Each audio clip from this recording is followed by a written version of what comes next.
Hər vaxtınız xeyir olsun, əziz bizim Səda izləyiciləri. Xoş gördük sizləri. Bugün hansı sujetlərlə qonağınız olacaq, bunu birazdan siz də biləcəksiniz. Əvvəlcədən anons edib sürprizləri qaçırmaq istəmirəm. Diqqətiniz bütövlükdə bizdə olsun, çünki biz başladıq. Hər bir insan özlüyündə təkrar olunmazdır. İstər üz cizgiləri, istərsə də əl izləri olsun. Bu özəllik təhlükəsizlik sistemində də istifadə olunur. Necə? Göz bəbəyinə, əl izinə uyğun tərtib edilən təhlükəsizlik parolları haqqında eşitməmisiniz? Düzünü deyim, bu əvvəllər mənə biraz fantastik gəlirdi. Lap Hollywood filmlərindəki kimi. Ancaq əməkdaşımız Xumar deyir ki, bu tam həqiqətdir. Nə deyirəm Xumar? Unutma, bu barədə sujet işləməyə söz vermisən. Gözləyirik. Hələlik isə gəlin Xumarın bugündən bağlı sujetini izləyək. Əvvəlcədən deyim ki, sıradakı sujet də elə gözlərə aiddir. Bəli, bugün dünyada beynəlxalq görmə günü qeyd olunur.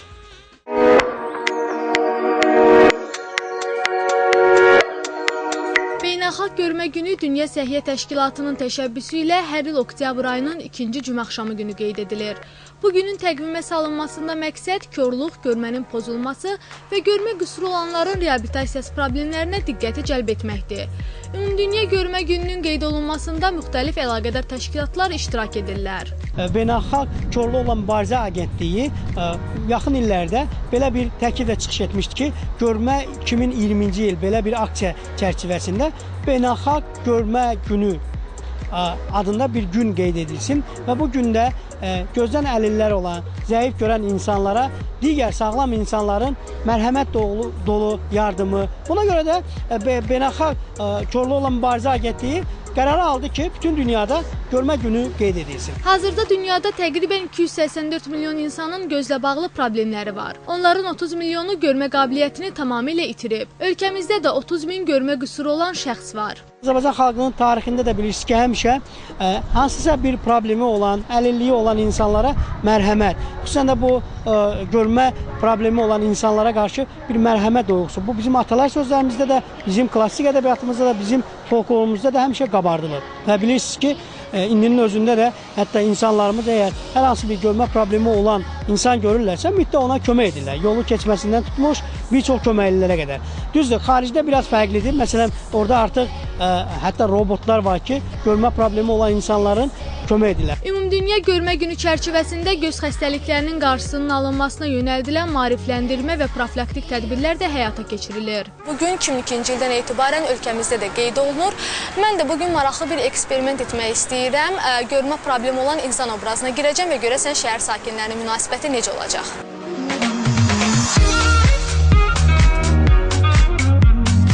Çox sağ olun, Allah köməyiniz olsun.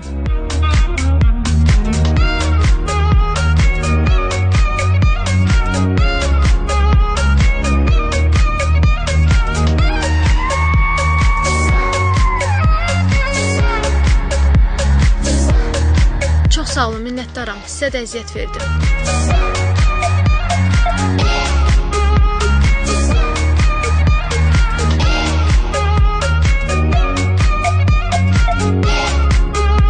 Buradan özüm gedəcəm. Təşəkkür edirəm. Sağ olun.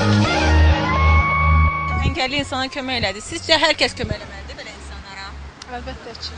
Bir də bugün beynəlxalq görmə günüdür. Bu haqda məlumatınız var? Yox. Ayda, çubuğum düşdü. Hara düşdü bu?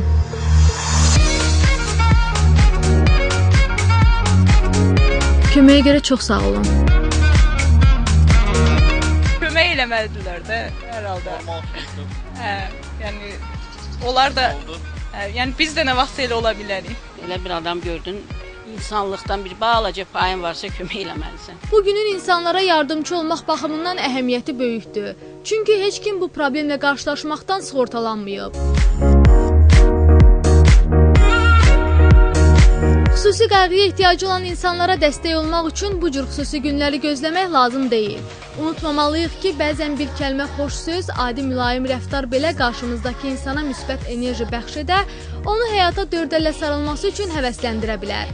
Ətrafımızdakilara qarşı hər zaman daha duyarlı bir cəmiyyət olmamız diləyi ilə Xumar Kərimli, Turab Məmmədov, Elvin Muradov, Lider TV.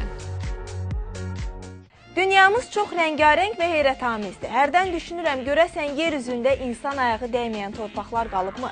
İndi nədənsə hər kəs məhz belə yerlərdə olmağa üstünlük verirlər. Sivilizasiyadan, müasir texnologiyalardan, necə deyərlər, gözdən iraq yerdə. Məncə də insan həyatında bacardığı, imkanı olduğu qədər gəzməli və görməlidir.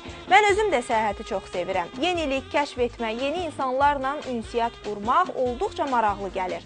Görmək istədiyim ölkələr sırasında isə Fransa birinci yerdədir. Niyəsinə gəlincə, dünyanın ən romantik şəhərlərindən hesab olunan Parisin adını çəksəm, zənnimcə hər kəs məni anlayacaq. Əməkdaşımız Vüqar mənim istəyimi eşidəndə bilirsiniz nə təklif etdi? Dedi, səni xəyallarının şəhərinə göndərə bilməsəm də, paytaxtdakı fransız mətbəxlərindən birinə qonaq edə bilərəm. İndi də eşitmişəm ki, özü gedib, mənə də deməyib. Yaxşı Vüqar, efirdən sonra danışarıq.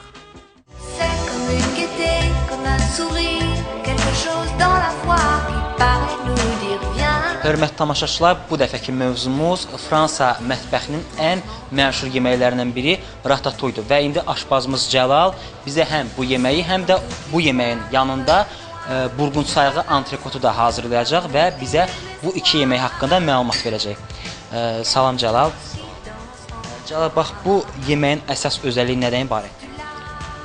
Əsas özəlliyi bizdə ratatouille hazırlayacağıq. Onun yanına antrikot, burqund sayağını özümdən əlavə eləmişəm. Ratatouille Fransanın milli yeməyidir. İndi onun faydalarından hazırlaya danışacağıq. Ratatouille tərəvəzlərdən hazırlanan əsl vegetarian yeməyidir. Bu sözün hərfi mənası dəm deməkdir. Yəni tez hazırlanan və ucuz satılan. Ancaq bu ad ona əbəs yerə verilməyib. Hələ uzaq keçmişdə ratatouille kasıb təbəqənin yeməyi hesab olunurdu. Amma sonralar o Avropada böyük populyarlıq qazandı və bu yeməyə əsl qiymət verildi. Əslində isə ratatouille'un nəsildən nəslə ötürülən resepti elə də çətin deyil. Ratatouille hazırlayanda tərəvəzlər hamısı, yəni ki, bizim əsas verilişə xanımlar baxır da. Mən deyim ki, onların pəhriz saxlaması üçün çox faydalı, insanın orqanizminə faydalı şeylərdir hamısı. Kabaçkidir, badımcandır, məsəl üçün, biberlərdir, rəngli biberlərdir, kartoşkadır, soğandır. Bunlar hamısı pəhriz saxlayan xanımlara ya da ki, kişilərə fərqi yoxdur da. Hamısına xeyirli bir şeylərdir, xeyirli tərəvəzlərdir bunlar. Bu stolda olan ədviyyatlar haqqında da məlumat verərdiniz bizə? Stolda olan ədviyyatlar fıstıqdır. Fıstıq mənə gəlir ki, beynə, insan orqanizminə ən faydalı bir şeydir. Parmezan pendirdir, diyetoloqlar indiyə kimi məsəl üçün parmezan pendirinin faydalarını çox vaxt açırlar, yəni ki, yenə də təzədən necə baş salır? İmенно diyeta üçün faydalı çox pendirdir. Sonra baldır, məsəl üçün duzdur, qəhvə rəngində şəkər tozudur. Bunlar sousa əlavə olunacaq. Tomat pastasıdır. Elə isə onda işə başlayaq. Başlayaq.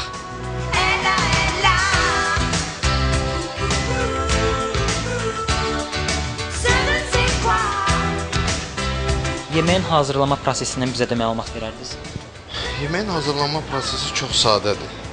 Doğradığımız tərəvəzləri hamısını bir-birinin ardınca sırayla düzürük qabın içinə. Yəni ki, atırıq fırına, burada heç bir şey, üstünə də tomat pastası vururuq, biraz yağ, duzunu, istiotunu vurub atırıq fırına.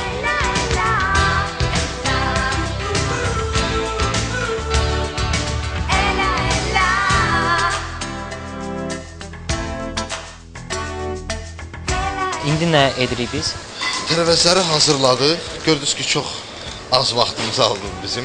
Üstünə duzunu, istiotunu vurub, yağ vurub atırıq duxovkaya.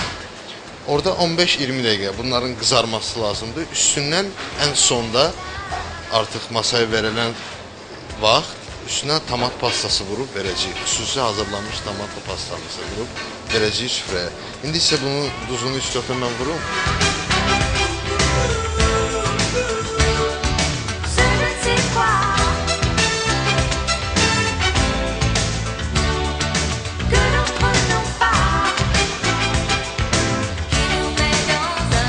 Ratatouille yeməyi sobada hazır olana qədər biz indi burqund sayağı antrikotu hazırlayacağıq. Elə isə davam edirik.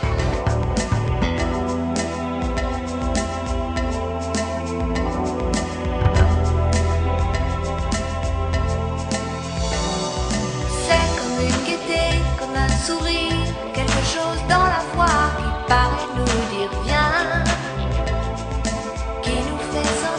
étrangement bien. C'est comme toute l'histoire du peuple noir qui se balance entre l'amour et les espoirs. Quelque chose qui danse en toi. Si tu l'as, tu l'as, elle a, elle a. Klassik Fransa yeməyi hesab olunan ratatouille görünüşcə Macar mətbəxinə aid olan leçoya və İspan pistosuna da bənzəyir. Lakin ratatouille bu iki yeməkdən tərkibinə qatılan xüsusi ədviyyatlarla fərqlənir.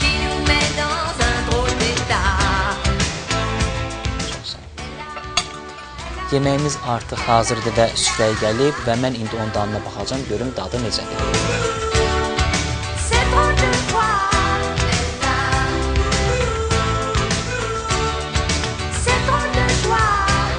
Çox bəyəndim, əla dadı var.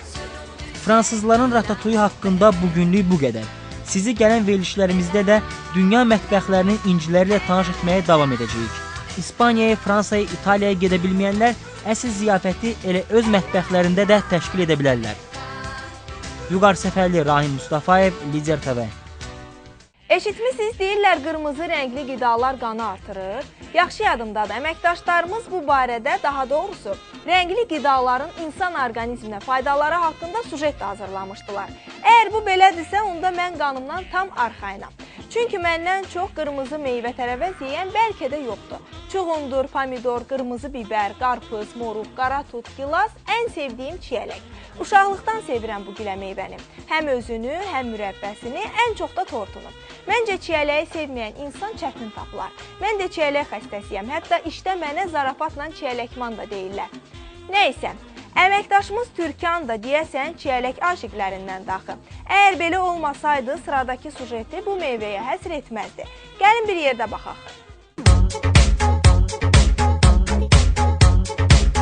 Yaz mövsümünün bəlkə də ən sevilən meyvəsi çiyələkdir. Spesifik, xoş qoxulu çiyələk faydalı və bəsləyici bir meyvə hesab olunur. Onun malicəvi tərkibə malik olması lap qədimdən məlumdur. Lakin yazılı ədəbiyyatda onun adı 13-cü əsrdən çəkilir. Çiyələyin meyvəsi, yarpağı və şirəsi sözün əsl mənasında vitamin anbarıdır.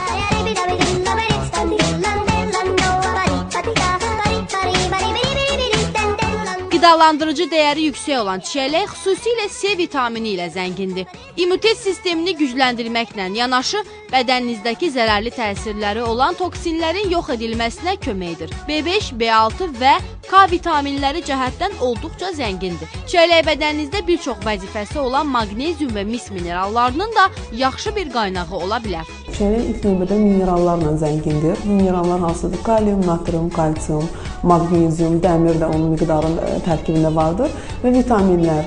C vitamini, K vitamini, A vitamini və müəyyən miqdarda B vitaminindən zəngindir. Çiyələyin tərkibi fruktoz və saxarozadan ibarətdir daha çox və çiyələyin nədir faydası? Bu antioksidandır. Vitamin C-dən zəngin olduğuna görə antioksidandır. Antioksidan isə antioksidan bolluğu isə gələcəkdə xərçəng xəstəliyindən insanı bir qədər qorunmuş olur. Vitamin C-dən zəngin olduğuna görə immuniteti daim müqavimətli yüksəkdə saxlayır və xolesterin miqdarını aşağı salır. Yaz aylarının imtina edilməz meyvəsi çiyələyin faydalarını saymaqla bitməyəcəyini ifadə edən mütəxəssislər rəngi, qoxusu və dadı ilə ən sevilən meyvələrdən biri olan çiyələkdə bol miqdarda fosfor və dəmir olduğunu iddia edirlər. Kalium ehtiva edən çiyələyi yaz aylarında yemək daha çox faydalıdır.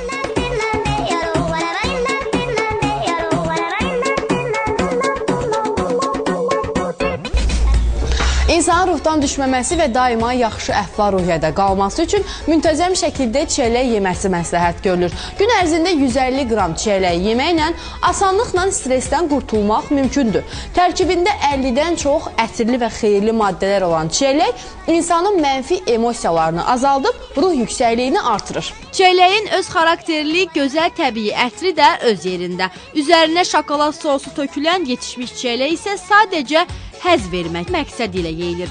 Nəfis şokolad soslu şirin çiyələk qəm-qüssənizi tez bir zamanda aradan qaldıra da bilir. Rəngi ilə göz oxşayan meyvə insanlara psixoloji də yaxşı təsir göstərir.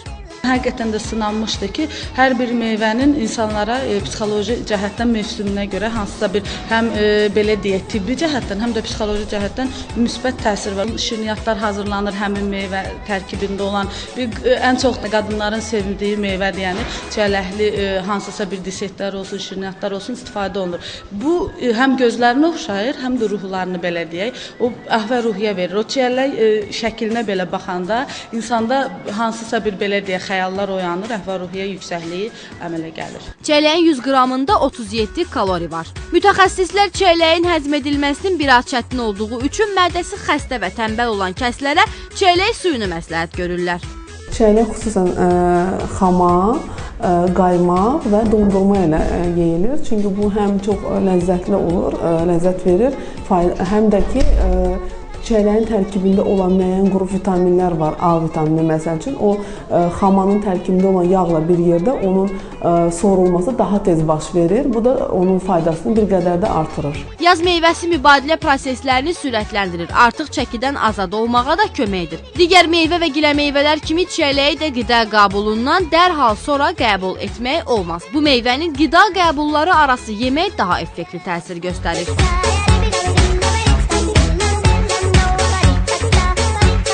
Rəngi ilə diqqəti daha çox çəkən bu meyvə həm də sevgi meyvəsi adlandırılır. Hər zaman sevib sevilməyiniz diləyi ilə Türkan Mahmudova, Elvin Muradov, Lider TV. Heç dəvədən də quş olar, bu lap oxşadı bəy quşu kimi dillərdə əzbər olan bayquşa. Dəvə quşlara gəlincə, bu quşlar dəvə hündürlüyündə olmasa da, yerişini, duruşunu, hətta baxışını da belə dəvəyə oxşadanlar var. Bəlkə də elə quşa bu adın verilməsinə də səbəb elə sadaladıqlarımız bu oxşarlıqlardır. Dəvənin dəvə quşlardan bir neçə fərqi var ki, onlardan biri də əsəbləşən zaman insanın üzünə tüpürməsidir. Bəli, bunu hamınız yaxşı bilirsiniz. Amma dəvə quşlar belə hərəkətə həyatı boyu yol verməzlər. Yəni, çox mədəni olan bu quşlar bunu özlərinə sığışdırmazlar. Yalnız bir mənfi xüsusiyyətləri var. Xoşuna gəlməyən bir adam görsələr, dimdikləri ilə vurub gözünün qarasını elə çıxararlar ki, işıqlı dünyaya ömürlük vida edərsən. Nəysə, bu öz yerində. Elə sıradakı sujetimiz də quşlar və onlara öz övladı kimi baxan bir quşbaz haqqında olacaq. O kimdir və onu evində zoopark açmağa nə məcbur edib? Bunu da sıradakı sujetdən biləcəyik.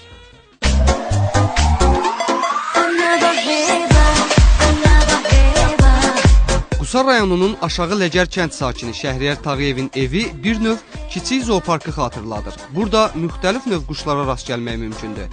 Qəhrəmanımızda isə quş saxlamağa həvəs hələ uşaqlıq yaşlarından yaranıb. Vaxt keçdikcə bu marağını daha da artırıb.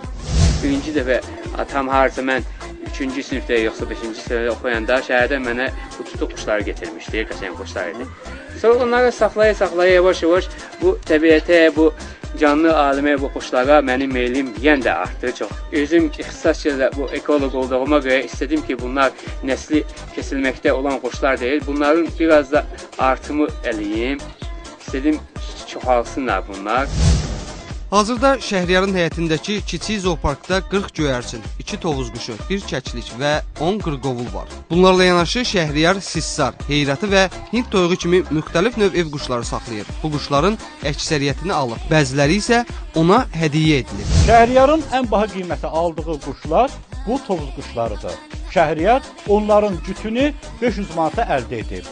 Bu tovuz quşları isə Hindistandan məhz Şəhriyarın adına ölkəmizə gətirilir. Şəhriyarın həyətindəki bir-birindən gözəl, ecazkar görünüşlü bu quşlara baxanda isə insan sanki mənən bir rahatlıq tapır. Dediyinə görə o, gərgin iş gününün yorğunluğunu elə qanadlı dostlarına xidmət etməklə çıxarır. Ona görə də boş vaxtlarının əsas hissəsini onlara qulluqla keçirir. Quşlara gəldikdə onların arasında öz xüsusiyyətlərinə görə daha çox fərqlənən qırqovullardır. Aşağısı bir həkdə lazımdır ki, kənar adamlara bunlar öyrəşsinlər. Elə özüm olsam da bunların yanına həmişə gedəndə eyni paltarda gedirəm. Bunlar başqa paltarla gedəndə özlərini yaxşı hiss etmirlər, yem verəndə biraz qaçırlar da deyirlər. Buna görə də çalışıram ki, bunları da narahat etməyim deyə həmişə bir paltarda yedim bunların yanına. Şah yeməyi sayılan qırqovulun yumurtası da bir çox xəstəliklərin dərmanı sayılır. Əsas bu böyük adamlarda bu yel xəstəliyidir, bədən ağrılarıdır, bu götürür bu yumurta kalorisi. Uşaqlarda isə bu gec dil açan uşaqlar üçün boy atmasında çox köməklik göstərir. Ona görədir ki, bu yumurta təbabətdə də həm həkimlər tərəfindən çox məsləhətli yumurtadır kaloriyasına görə. Şəhriyar quşların yumurtalarından dost, tanış istəyəndə təmənnasız pay verir. Quşlardansa indiyədək nə satıb, nə də hədiyyə edib. Çünki indi onun əsas məqsədi kiçik zooparkını daha da genişləndirməkdir. Qeyd edək ki, Şəhriyar həyətində quşlarla yanaşı xalis Alman ovçarkası da saxlayır. O, yaxın vaxtlarda şəxsi zooparkına yeni cins heyvanlar da daxil etməyi planlaşdırır.